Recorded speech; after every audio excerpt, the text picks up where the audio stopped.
Alors là, c'est la vidéo du toilettage d'un Maine Coon qui a été beaucoup dégraissé et shampooiné, très très peu hydraté. Alors, vous verrez pas très très bien parce que la prise en main est un peu aléatoire de la caméra. Oui, oh, ça va, chef. Hein. Non, mais... Donc, en fait, là, vous êtes censé voir que le poil, il est pas souple du tout, qu'il est un petit peu souillé sous la queue par la pollution, par la poussière, parce qu'il est pas très très bien hydraté. Voilà. Alors, bon, on voit pas très très bien. Enfin, c'est vrai qu'Émilie, ça aurait été mieux si tu te rapprochais. On va imaginer qu'en fait, le poil, il est gris au lieu d'être blanc. Voilà. Oui, Alors là, c'est la préparation du pré-masque. On voit bien sûr très bien les produits. oui, bah, j'ai essayé de montrer à quel point Voilà. on mélangeait bien. Voilà, alors donc il y a du masque orange, du pH balance et du PEC. Simplement, avec un petit peu d'huile de ginkgo pour réguler les glandes sébacées puisque c'est un mâle. Donc, bah, vous voyez bien le mélange. Hein. On a envie de pousser la caméra pour descendre, hein, mais là... Moi, je voyais bien. Toi, tu voyais bien. Là, c'est la pose du pré-masque à la peau. On va le laisser, donc on a mis un petit peu d'eau chaude, on a mixé au mixeur. Bon, on n'a pas les images, mais ça, c'était parce que j'ai mixé par terre. Vous donc... êtes vraiment de mauvaise foi, parce que là, on voit très bien à quel point vous caressez fort le chat. Et qu'il adore ça. Ouais, il adore ça. Donc là, on met la crème à la peau, en massant dans le sens du poil, et on va laisser poser le mélange pendant un quart d'heure. Donc on n'a pas remis le chat dans le varicannel, on l'a gardé avec nous. Il était assez sage, ça lui a pas trop déplu.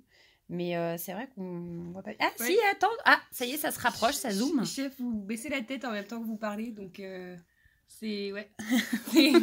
J'imagine les gens qui vont regarder la vidéo. Ouais, ils vont adorer. adorer. Même le Ah, chat, même il le chat, il adore. Ouais, le chat, il adore. Il est hyper content, le chat. Bon, là, avec mon super film, on peut voir qu'on passait un râteau à dents rotatif pour pas arracher le poil. Hein, et puis, bien étaler le pré-masque, répartir le pré-masque et surtout pas abîmer le poil. Ouais, le poil. T'as remarqué, le chat, c'est plus un chat, c'est un munchkin, il a plus de pattes. C'est un tapis.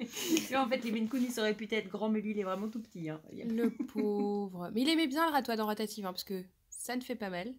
Voilà. Ça Et arrache. que vous faites ça super bien, chef. Hein. Oh là là là là. Je suis envoûtée, là. Ouh, le paillotte. La petite cuisse, la petite fesse, voilà.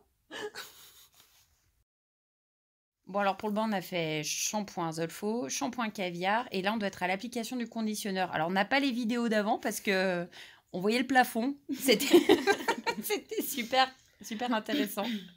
Donc là, on est à la dernière pause de l'après-shampoing, et la pause, elle va durer quelque chose comme 5 minutes. Voilà, donc on masse bien, toujours pareil, dans le sens du poil. J'ai l'impression que vous lui mettez du ketchup. C'est parce que les trucs pour mélanger, c'est des trucs associés qui sont Il y a très mayonnaise, larges. ketchup et sauce bar. Là, on a un gros plan. Alors là, Oh. profitez-en parce que c'est la première fois que vous allez voir le chat d'aussi près.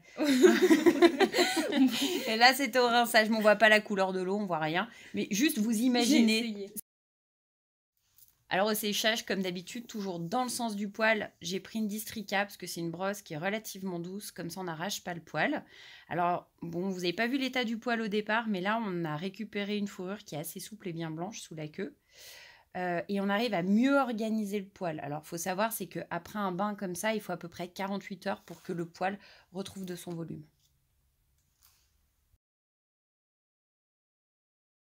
Là, c'est le peignage de contrôle, donc il n'y a plus de nœud, rien du tout. Le poil a l'air encore relativement plat, mais il va reprendre tout son volume plus tard. Le dessus de la tête était encore un peu humide parce qu'il n'a pas trop aimé le séchage sur la tête. Si on imagine de voir de très près le chat, hein, de très bah, près, voilà, ouais, ça se rapproche, voilà. Le poil est beaucoup plus souple. On a juste pas ses pattes. C'est un chat sans pattes. Ouais, c'est un chat sans pattes. Il est plus nourri et comme on a séché dans le sens du poil, on a une ligne de dos qui est bien droite. Sur Maine Coon, l'implantation au niveau du dos, on a essentiellement du poil premier, donc on doit avoir une ligne de dos bien droite et le volume doit venir sur... Là, on a le plus de poils secondaires, à savoir le cou, la culotte et la queue. Là, mais non, tu m'as dit de plus dire là, alors, parce que j'arrêtais pas de faire des répétitions. Bon, bah, le chat est fini, et là, on a presque un gros plan, presque un zoom. Hein. Sur vous, surtout, en fait. Ouais, sur moi, mais c'était parce que tu voulais me montrer moi, c'est ça. Oui, voilà. vous êtes trop belle. Ouais, c'est les paillotes. Voilà, mais on se rend pas bien forcément compte, mais on a vraiment un poil qui est très hydraté, très nourri. Et puis, comme c'est un chat qui va participer à une expo, et ben, on aura le résultat incessamment sous peu.